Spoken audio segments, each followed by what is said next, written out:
Hey guys, what's up? Basketballer here. We are now on the 5th game for this February 24 NBA game day.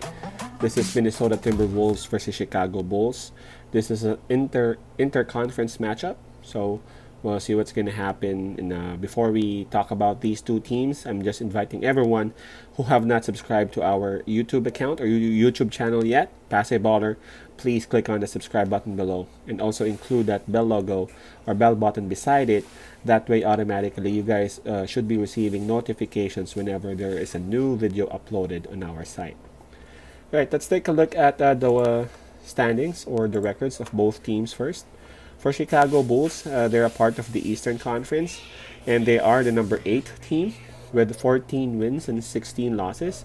For Chicago Bulls, they look great lately, momentum wise. Obviously they have it, they're enjoying back-to-back wins, and for the past 5 games they've won 4 of those 5. Now for Minnesota Timberwolves, they're a part of the Western Conference, and they are the last or the number 15 team of the West with 7 wins and 25 losses. Man, the number of losses, that's just a lot. And you know what?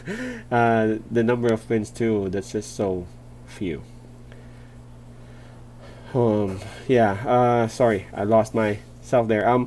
For the streak, unfortunately for Minnesota, they are actually on a huge slump right now, and they are experiencing a 5-game losing streak.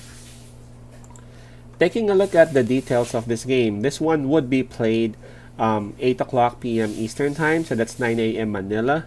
Minus 4.5 is the spread for Chicago. Plus 4.5 is the spread for Minnesota. So taking a look at it, Chicago obviously has the home court advantage as this will be played in United Center. As for the fatigue factor, Chicago also has the edge on this because Minnesota Timberwolves played last night.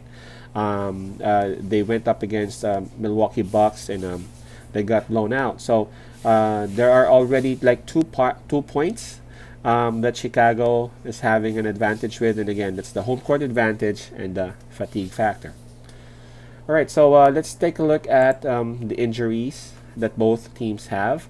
For the Minnesota Timberwolves, they have Culver and D'Angelo Russell. Well, both players haven't been playing with them for quite some time now.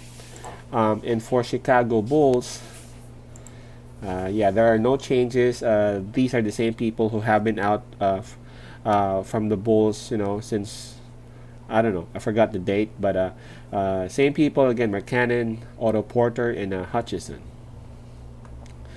Okay, so who do we pick? It's really hard. I mean, I guess it's everything is actually pointing out towards Chicago's direction, and it's duh. I mean, come on, they got a better record. They're playing at home. At the same time,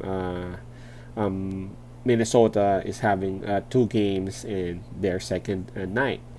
I'm not sure if you guys noticed, but I'm a huge fan of Minnesota in terms of the spread. They fight until the end, and so they get a lot of chances covering the spread because they just don't stop. I know they got blown out yesterday, but that was a different scenario, man. That was against Milwaukee Bucks. I mean, come on, man. They have added the Kumpu, so it's an entirely different game right now with Chicago Bulls. I know Chicago Bulls is playing well lately.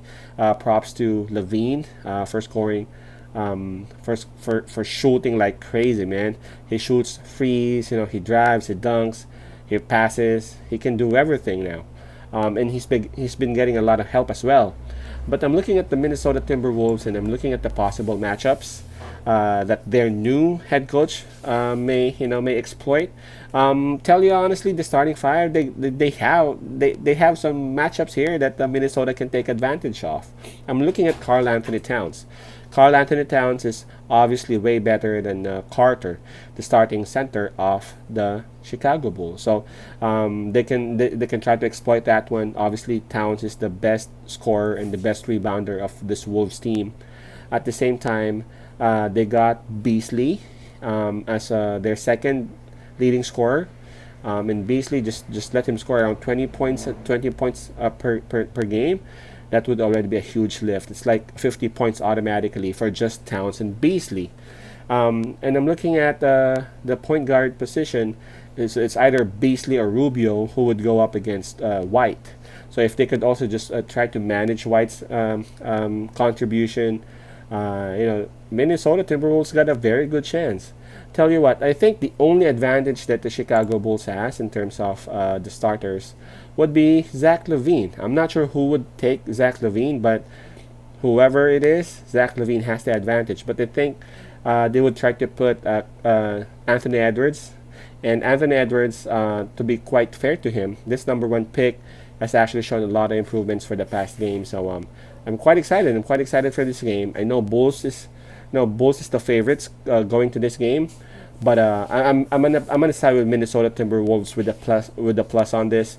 I know they have a chance of beating Chicago Bulls, and if Chicago Bulls would actually would sleep on them, I'm pretty sure that I'm not gonna be surprised if Minnesota would even win this game. But just to be safe, I'm gonna go with Minnesota, but I'm gonna take it with the plus. So my pick on this one would be Minnesota Timberwolves plus 4.5. Again, Minnesota Timberwolves plus 4.5. Just please search for our Facebook account. It has the same name, Passive Baller. Please follow and like that page, and you can start sending us questions or messages via our messenger account through that Facebook page. Stick around. We'll be processing the other games. Peace out. Passive love. God bless.